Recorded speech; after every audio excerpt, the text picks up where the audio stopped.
Hi, this is Almiro Oosthuizen with Cape Town Emergency Medicine, here today to talk about insertion of an intercostal drain. Insertion of an intercostal drain is an emergency procedure to decompress the hemithorax of air, blood or any other fluid.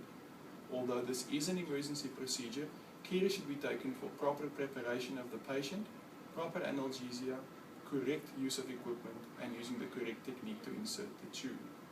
Patient preparation should include at least access to oxygen, good vascular access, and minimum monitoring, which should be saturation and pulse oximetry. If available, cardiac monitoring and blood pressure monitoring is advisable.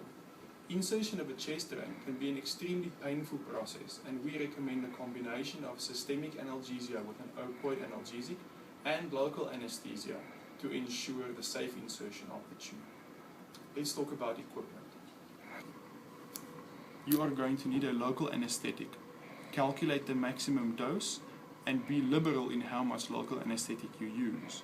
You will need a blade and a surgical blade handle if that's available, 2 curved artery forceps, a pair of scissors, a needle holder and forceps. You should also have cleaning solution for the skin and a receptacle for contaminated equipment. Make sure that you have gauze available, sutures. We recommend a monofilament suture, which should be at least 50 millimeters long, with a thickness in the range of a 1/0, a 0, or a 1. You should also have some adhesive tape, the chest drain itself, and a drainage system. There are various drainage systems available on the market, ranging from the old underwater drain system to one-way box valve systems such as this. Use whatever you have available in your unit. Once the patient has been prepared for the procedure, the next step would be to identify the landmarks and clean the patient's hemithorax. To identify the landmarks, use the safe triangle. The safe triangle is formed by the posterior border of the pectoralis muscle, the anterior border of the latissimus dorsi muscle, and the intermammary or xiphoid line. You should now be left with a triangle. In that triangle, insert the chest drain somewhere between the mid-axillary line and the anterior axillary line. Once the safe zone has been identified, palpate for the intercostal space and adjust your area of insertion to avoid excess soft tissue such as breast tissue in a female or a large pectoral muscle in a male. It is important when inserting the chest drain to avoid the neurovascular bundle. The intercostal neurovascular bundle runs on the interior inferior surface of each rib, and damaging that neurovascular bundle with either a blade or with blunt dissection can result in excessive pain and loss of blood. Make sure that you cut onto the top edge of the rib below and that your blunt dissection technique stays as close as possible to the top edge of the rib below to avoid the neurovascular bundle. Once your landmark has been identified, clean the skin of the hemithorax thoroughly.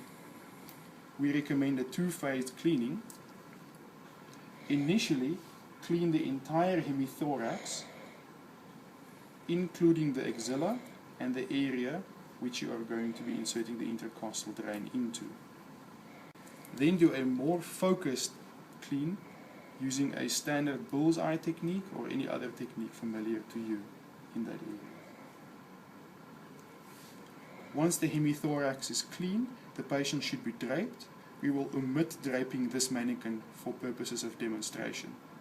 A classic way to drape such a patient would be to use 3 drapes, 1 underneath the patient and 2 drapes in a diagonal fashion, leaving the area of work open. Now you should insert the local anesthetic. Unsheath the needle and start at your landmark with initially infiltrating underneath the skin. Make sure that you infiltrate the entire area and deep into the intercostal space, onto the ribs and onto the pleura. Safely dispose of your shell. Allow the local anesthetic enough time to work. A common error here is to proceed too fast. While the local anesthetic is working, prepare the rest of your equipment. Remove your chest drain from a sterile packaging, maintaining sterility in your field.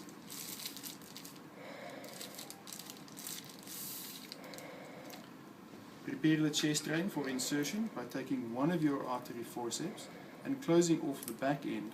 This will eventually prevent uncontrolled gushing of the contents of the chest cavity onto your sterile field or onto yourself. After having given enough time for the local anesthetic to work, test the area of skin and ensure good analgesia. Use a surgical blade to cut through the skin only. If available, use a scalpel handle, but if not available, you can make do with using the scalpel in your hand in a safe manner. Reconfirm your area and make a 2 to 3 centimeter incision along the top edge of your landmark rib and in the direction of the rib itself.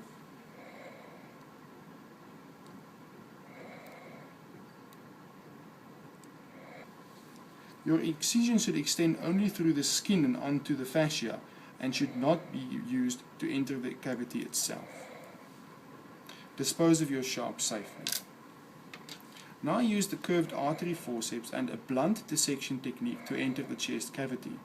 The principle is to insert, open and remove while open, then rotate through 90 degrees, insert, open and remove while open. This will tear and part the soft tissue until you can enter the chest cavity. Enter, open and remove. Enter, open and remove. Once you have entered the chest cavity, you will often feel or hear a pop as you enter through the pleural space, and you may or may not get a resultant gush of air or blood. Use the smallest finger on your hand and insert it into the cavity, doing a finger sweep to feel for any adhesions or fractured pieces of bone or other tissue. Again, insert through the ribs and do a finger sweep on the inside of the rib spaces. Now it is time to prepare our tube for insertion.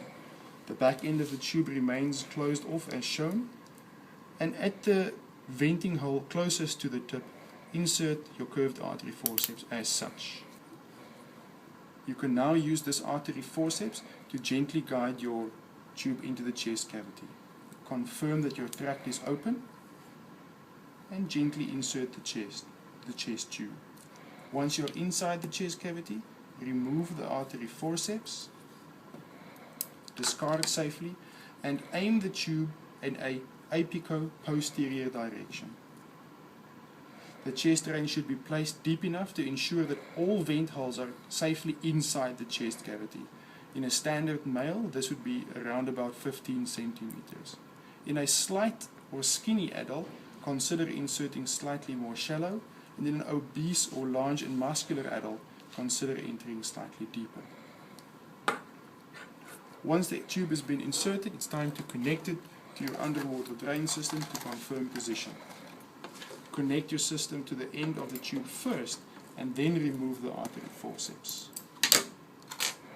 Use standard techniques to confirm the position of the tube. Once the position of the tube has been confirmed, it is time to secure the tube to the chest. In order to demonstrate securing the tube to the chest, I will remove the box device to make the view less cluttered, but please keep in mind that you would not remove the box or the underdrain system in the real situation.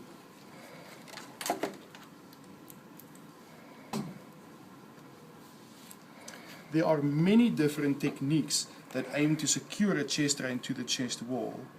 I'm going to show you one safe technique using a vertical mattress pulley suture. Whatever technique you use, please keep in mind that your suture should safely anchor the tube to the chest wall without resulting in undue tissue tension or ischemia. Select your suture material.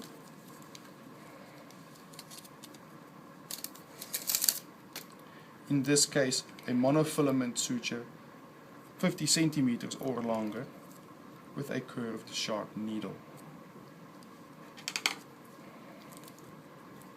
Grasp the needle as per standard. Start by inserting a standard vertical mattress suture across the middle of the wound. That means deep and far on the one end,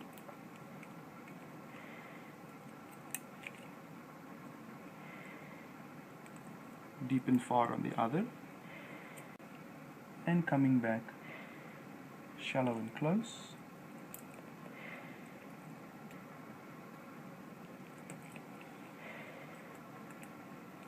and shallow and close. Remove your needle and discard of it safely. Ensure that the ends of your suture are equal and tie a knot approximately halfway down this double length of suture.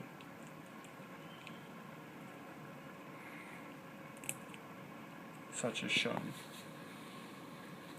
Right against the skin, wind the suture material with just enough force to cause slight indentation on the silicone tubing. Wind it until you have about 3 to 5 centimeters from the tubing to the knot. Due to the nature of the vertical mattress suture, there is a skin loop on one side of the wound.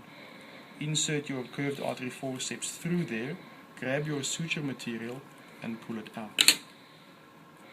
Reconfirm the tension on the tube is proper with your suture material, and now simply bring the knot up. At this time, without excessive ballet stringing, tie a simple knot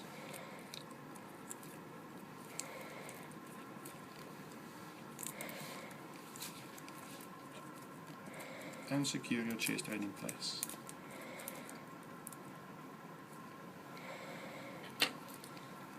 Neatly trim the edges of your suture material.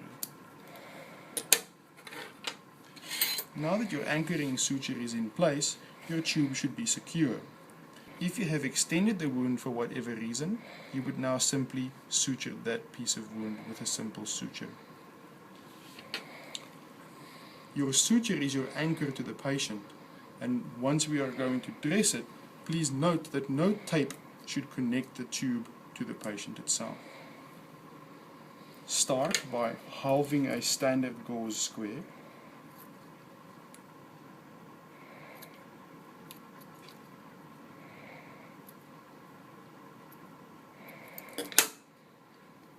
And dipping that standard gauze square in a cleaning solution.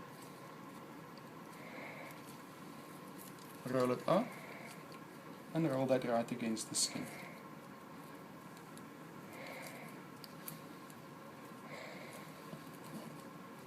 This little antiseptic impregnated ring helps to reduce infection around the tube insertion site.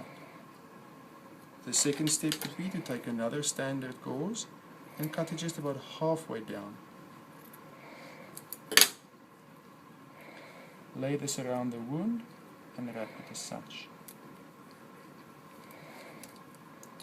Although it is common practice, putting a large wad of gauze around this wound is counterproductive, as it prevents seepage of normal wound fluid and obstructs inspection of the wound itself. Now that the suture secures the tube and the dressing secures the wound, measure a piece of adhesive tape, and in a manner analogous to the way that we put the gauze around it, cut it halfway. This particular brand of tape has an adhesive backing, but use whatever product you have available.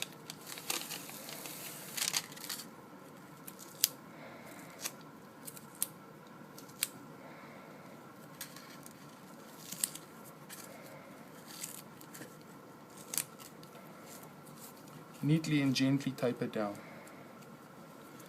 A light, loose dressing like this increases patient comfort and promotes good wound care. Keep in mind that although the box was not connected for the demonstration purposes, it should be connected. At this point in time, you would proceed with confirmation of the position of the tube with a chest X-ray and standard post-chest rein insertion care. And that's it. Thank you very much.